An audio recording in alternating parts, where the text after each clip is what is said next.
Bonsoir madame, bonsoir monsieur. Merci d'être ici chez Blanche-Neige, notre maison d'hôte à Marly. Bienvenue. Nous avons la chance d'avoir sur nos murs de superbes tableaux de Janet Bailly et de Bernard Bailly. Ce sont des peintres fribourgeois qui font un très très beau travail et je vous inviterai à venir voir cette exposition dès que vous le voudrez.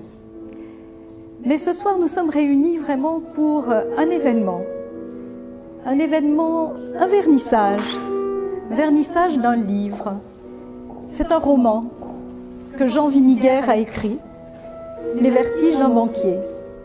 Jean, on ne le présente plus, c'est un homme de lettres, c'est un homme de théâtre, c'est un poète à ses heures.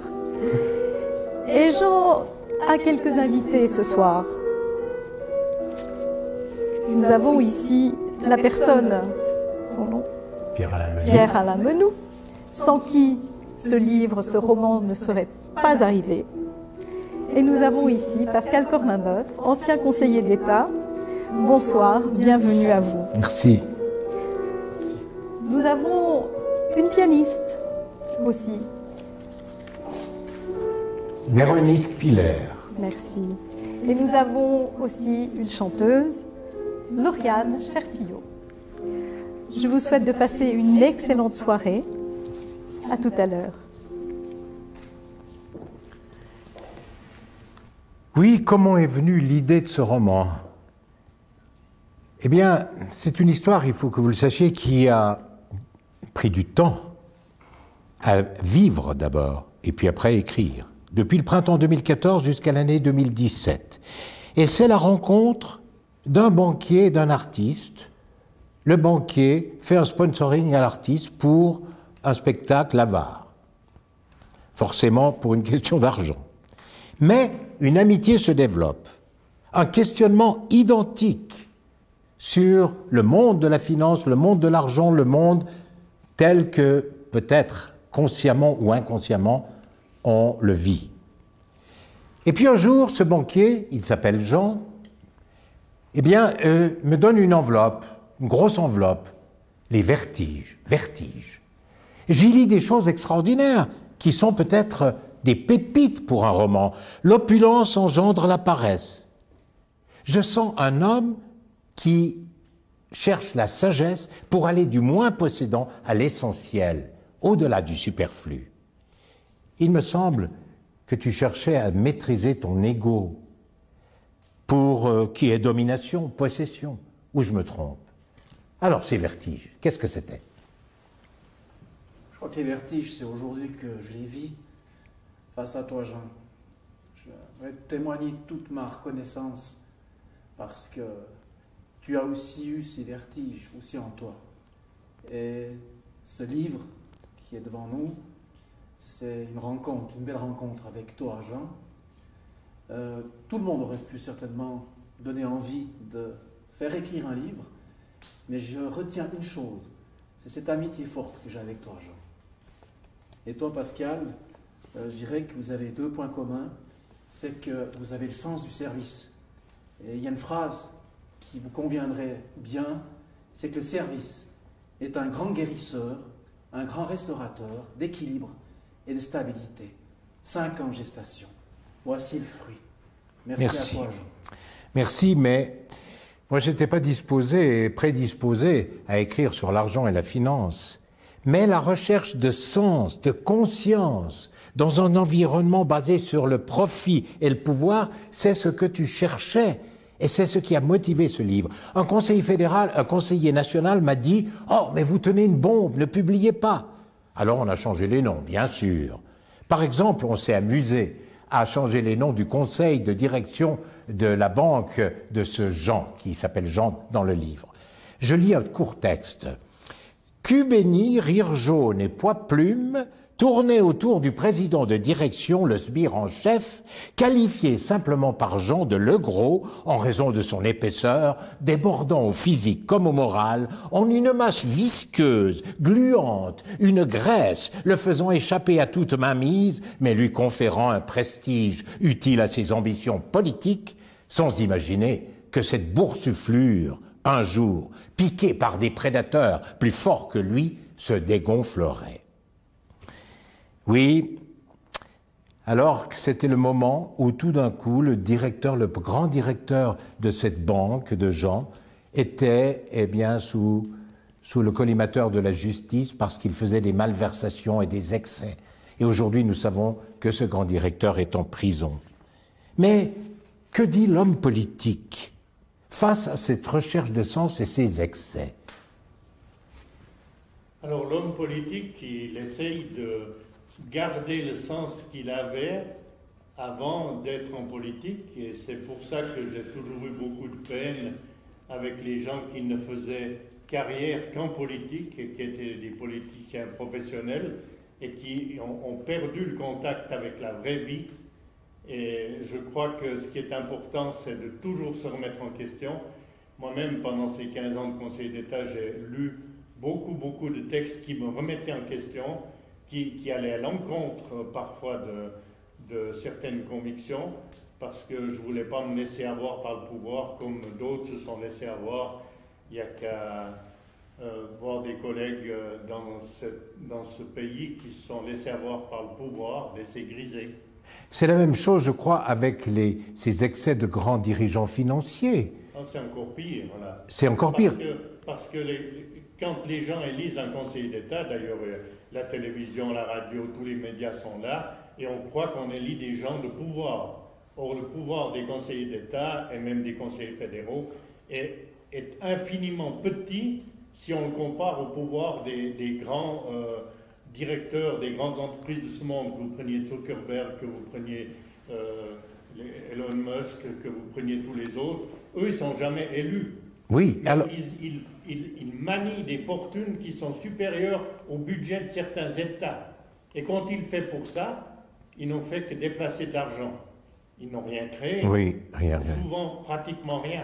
Et c'est ce que nous montrons dans le livre, au fur et à mesure de l'histoire.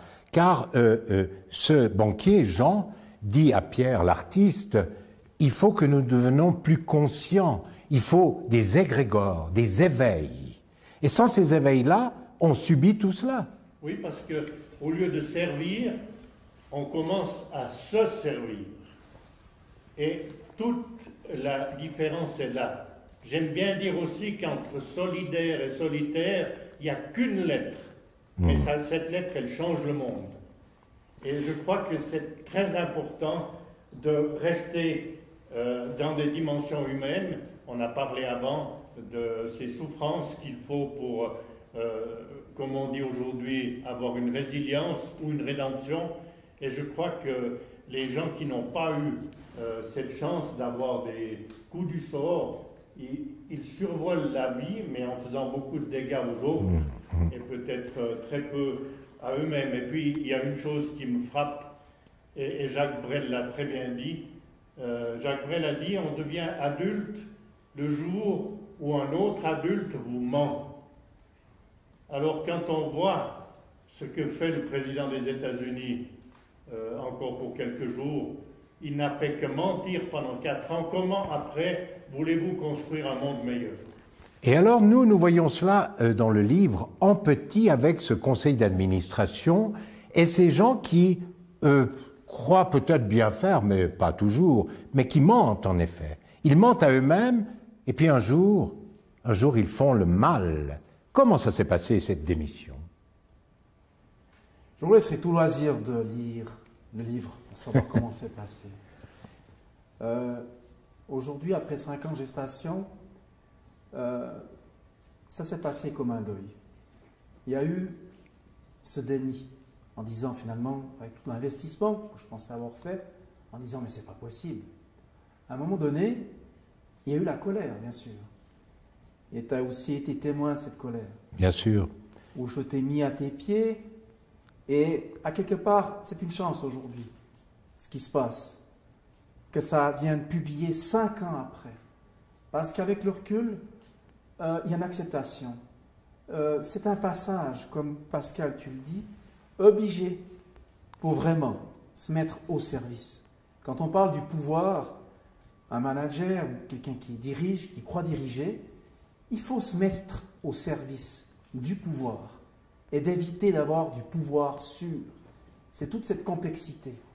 Et aujourd'hui, heureux passage, parce que je dirais que je pardonne à tout ça.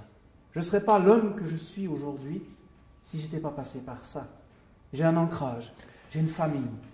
Eh bien, moi, je peux dire la même chose. Si je n'avais pas eu ton témoignage, ce que tu as vécu, j'aurais peut-être été moins éveillé sur ma fonction et ma mission d'artiste. Et ça a engendré quelque chose en moi de très fort. C'est pour ça qu'au début, je ne pouvais pas écrire le livre, mais avec la démission, j'ai pu l'écrire parce que j'en ai souffert au même degré que toi, je crois, je peux le dire. Et il y a des mots très forts, n'est-ce pas? Vous savez qu'il est démissionné après 27 ans de travail, en 1 heure, alors qu'il venait d'être augmenté, alors qu'il n'y avait aucun blâme sur lui. Il a envie de hurler, mais c'est irrévocable, ajoute Le Gros, et c'est le texte du livre. Mais Jean veut voir son avocat. On lui donne un délai pour l'après-midi. L'avocat lui conseille d'accepter tant ses employeurs sont hostiles. D'ailleurs, on lui a déjà coupé l'accès à ses courriels et à son bureau. Il ne peut même plus prendre congé de ses employés. Nous sommes dans l'inhumain total, mais cet inhumain est dit ce soir par une chanson « Pourquoi » de Gustave Doré.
Oui, l'art dans ce roman vient au secours de ces blessures.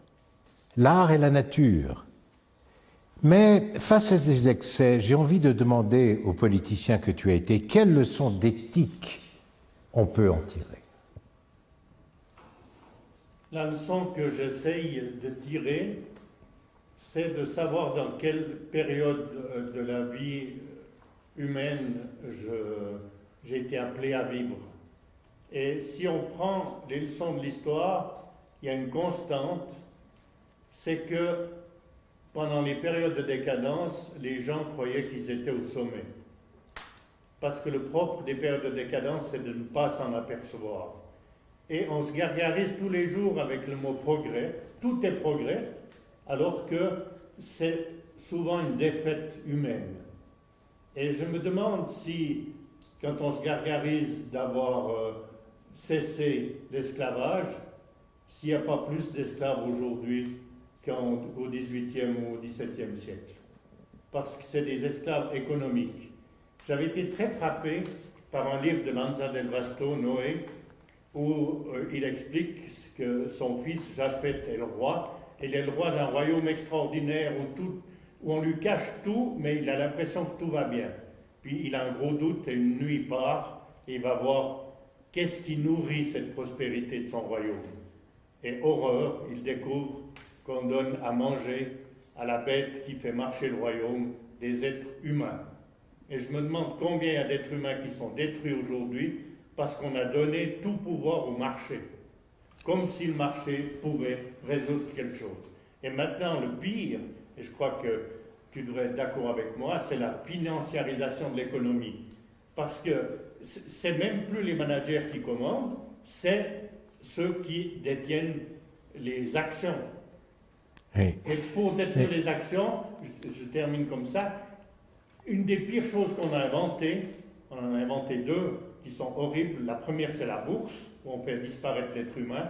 Et la deuxième, c'est les sociétés anonymes, où vous pouvez faire faillite 4 fois dans votre vie, vous n'avez aucune conséquence, alors qu'un simple qui fait faillite, 40 ans après, on poursuit toujours. Et ils n'ont pas de responsabilité. La responsabilité disparaît. Elle est diluée. Elle est diluée. Et c'est ce que nous voyons et ce que nous avons constaté dans cette histoire des vertiges d'un banquier.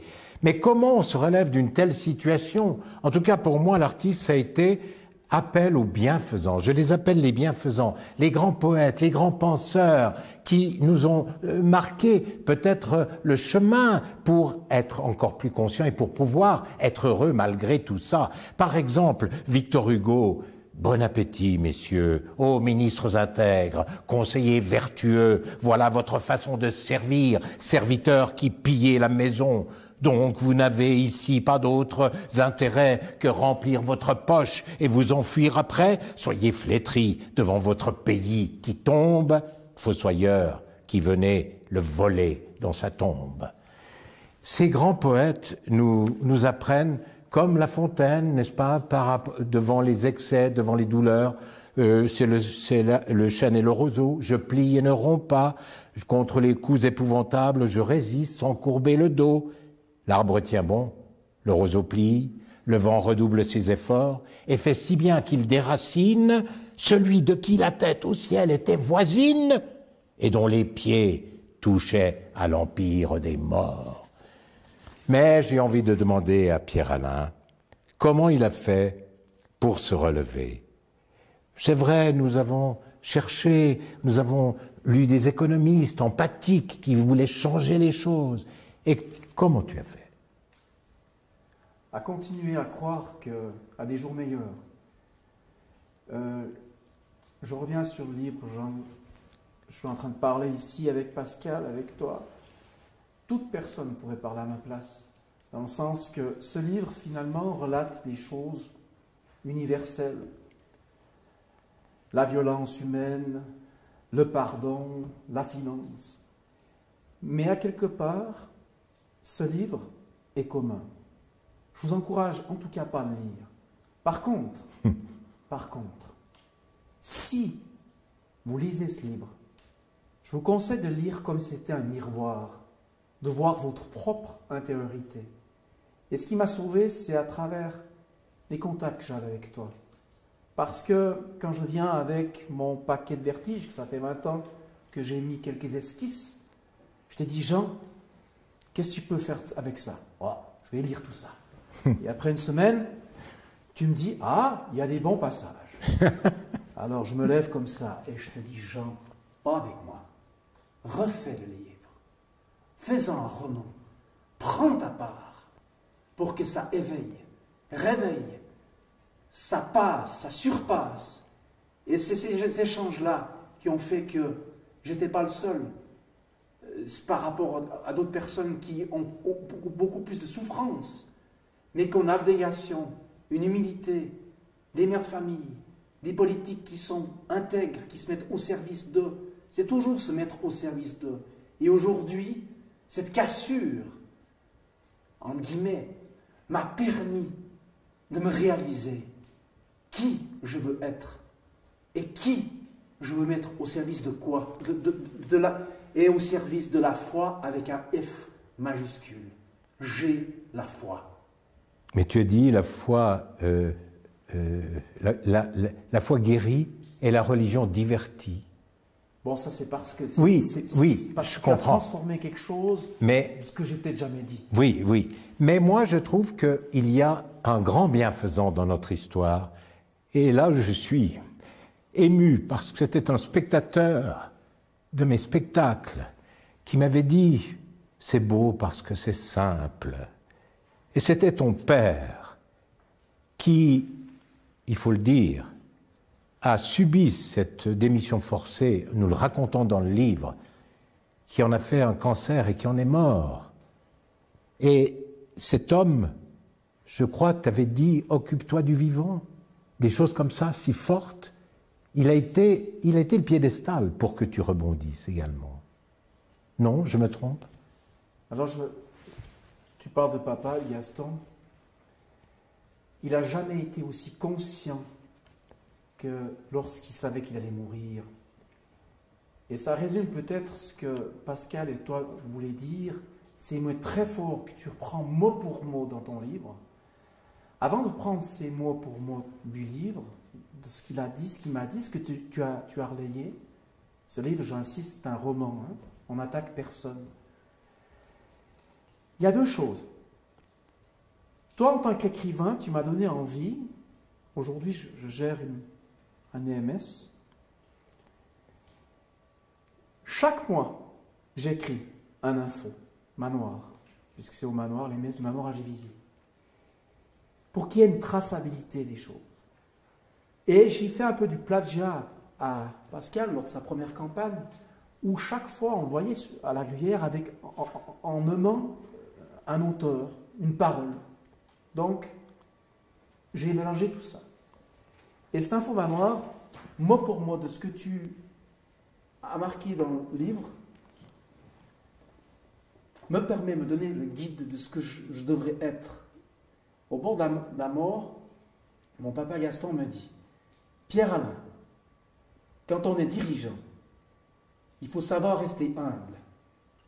Il faut avoir du cœur, mais aussi de la poigne pour traiter avec force les injustices. Ta fonction ne doit pas te rendre inaccessible, au contraire, elle doit t'obliger à ne jamais te croire supérieur, ni rabaisser l'autre. Ces paroles sages m'accompagnent chaque jour. De ne pas croire qu'on est supérieur, ni rabaisser l'autre, revons dans tes pensées, Pascal. Quand on n'a plus de projet, on s'ennuie comme une valise fourrée au grenier entre deux voyages. Et ce livre a redonné un projet, a redonné vie. Oui, et ce livre est aussi, il faut le dire, l'histoire d'un grand amour, de ton grand amour. Et je ne résiste pas à dire que dans ce livre, vous allez voir le passage d'un amour qui était stérile, d'une femme qui était stérile et qui devient fertile. Comme par miracle, mais ce n'est pas un miracle, c'est la réalité. Et il y a un très beau texte que j'ai mis dans le roman. C'est un texto de Jean à sa femme. « Mon amour, ma vie, je veux te chanter, te crier mon amour. Sur mes ombres, tu es ma resplendissante aurore.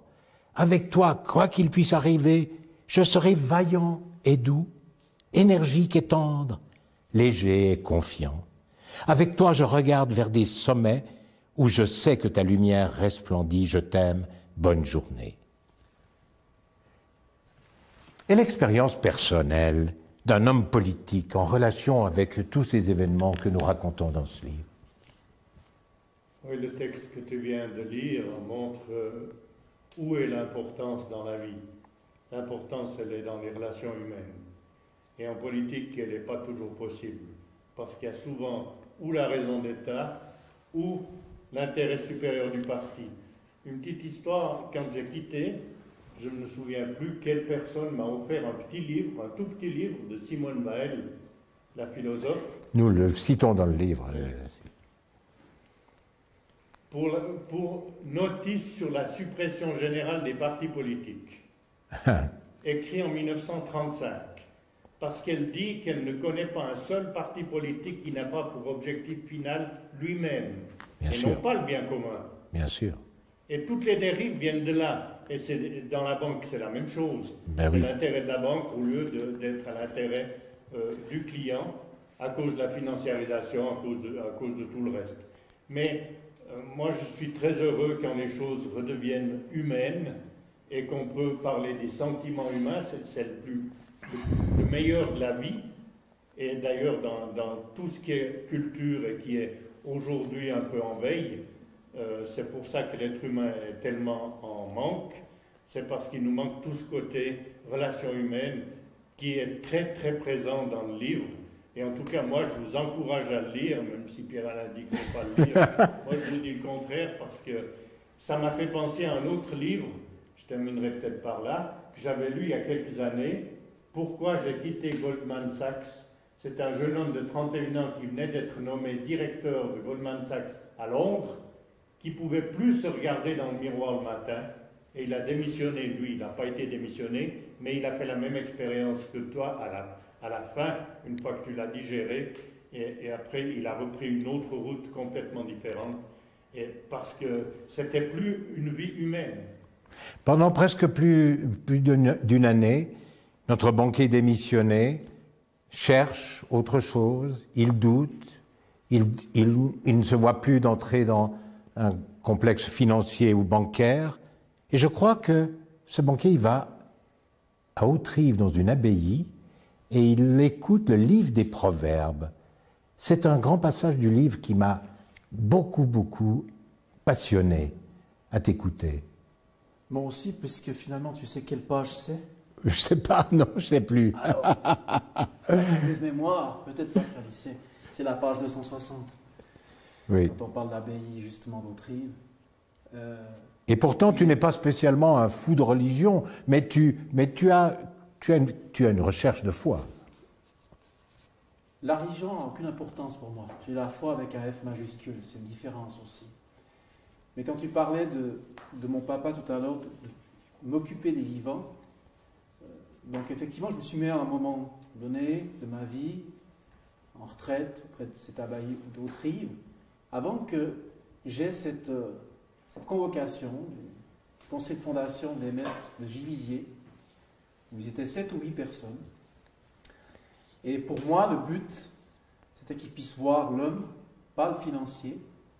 Et pour arriver à enlever ce costume du banquier, je m'étais entraîné, soit par rapport au curriculum vitae, parce qu'on va toujours, bien sûr, je ne nie pas mon passé, bien au contraire, il a fait de ce que je suis, de ce que je veux être. Et j'ai trouvé le conseiller de fondation très à l'écoute, très fasciné par rapport aux choses. J'étais paramétré, j'étais prêt à chaque question. Et il y a une seule question à laquelle je ne m'attendais pas. Quelqu'un me pose la question, pourquoi directeur DMS? Avec ma cravate, je me suis relevé, j'ai fait un pas en arrière, et j'ai dit, enfin, je vais pouvoir m'occuper du vivant. Et c'est des vieillards qui vont mourir. C'est ça. Et puis, je me suis dit, mais tu es en train de... Et pendant tout l'entretien, je me suis dit... Ils ne vont pas le prendre. C'est foutu. Et je suis sorti d'entretien, on n'était pas bien loin du casino à Fribourg, où avant d'interpeller ou d'appeler mon épouse, j'ai bu 2 bières avant d'appeler. On va dire Dorothée. Oui, Dorothée, l'épouse, dans le livre. Écoute, comment s'est passé cet entretien? C'est foutu, tu te rends compte. Mais pourquoi? Parce que pas DMS. Et c'est ça. Aujourd'hui, je m'occupe du vivant. Il y a un point commun, c'est la joie entre l'enfant et la personne âgée. Nous, on est au milieu, on doit effectivement jouer un jeu, mais le point commun entre l'enfant et l'adulte, c'est qu'il n'a plus rien à prouver. Et il a cette spontanéité. Et il y a de la joie malgré tout. Et les gens, quand ils sont prêts à mourir, quand ils savent qu'ils vont mourir, c'est là que vous avez une intensité de l'intention des paroles qui est forte. Mon papa, qui était prêt à mourir, il me dit, Pierre-Alain, tourne la page, pardonne. Et je lui dis, papa, pardonnez, même à ceux qui ne demandent pas de dire pardon. La vie est trop courte. Tu tournes la page et tu pardonnes, surtout ceux ou celles qui ne te demandent pas. Et dans le livre, le pardon amène à la libération et surtout à cet espoir extraordinaire qui est le dernier mot du livre. L'espoir chanté par le doute d'abord, par Anne Sylvestre, Les gens qui doutent. On écoute.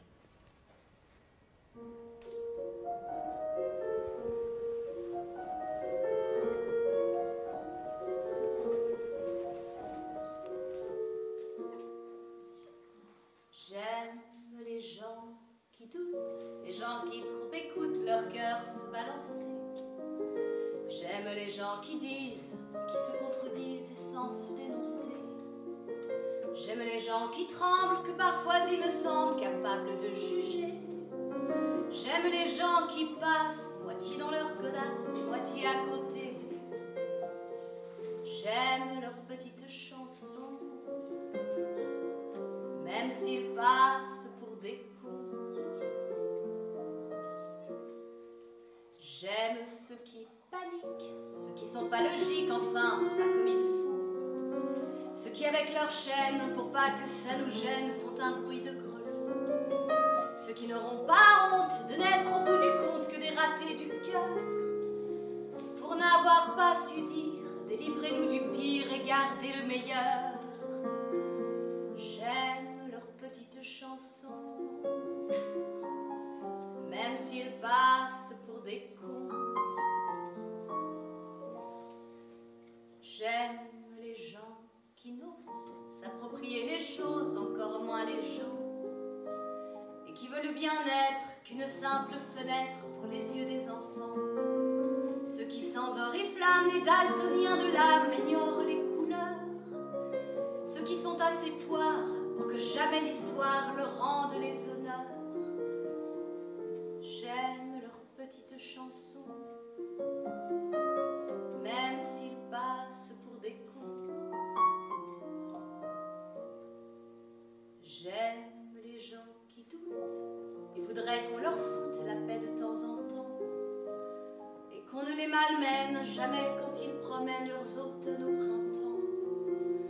Qu'on leur dise que l'âme fait de plus belles flammes que tous ces tristes culs, et qu'on les remercie, qu'on leur dise, on leur crie merci d'avoir vécu. Merci pour la tendresse, et tant pis pour vos fesses qui ont fait ce qu'elles ont pu.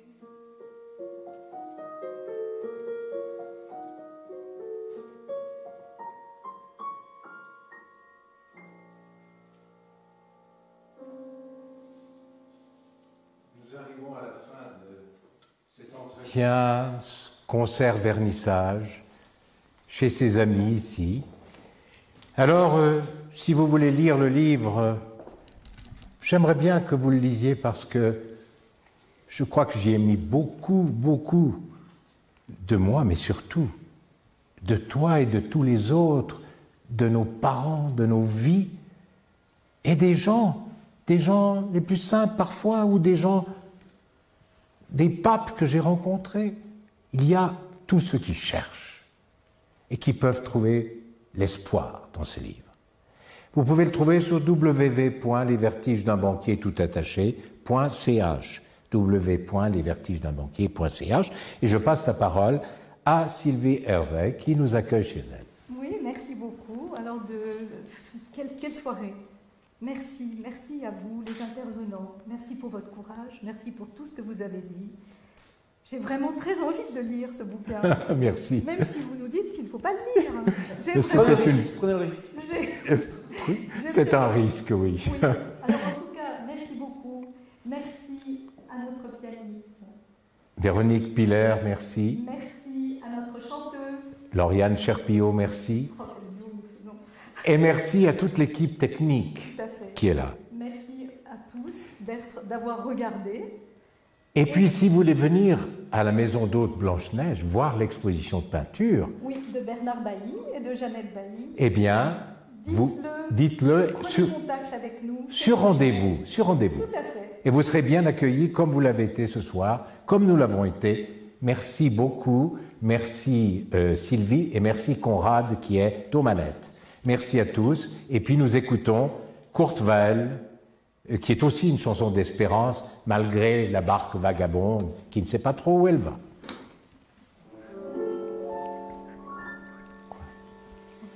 Presque au bout du monde, ma barque vagabonde, errante au gré de l'onde, m'y conduisit un jour. L'île est toute petite, mais la fée qui l'habite vie.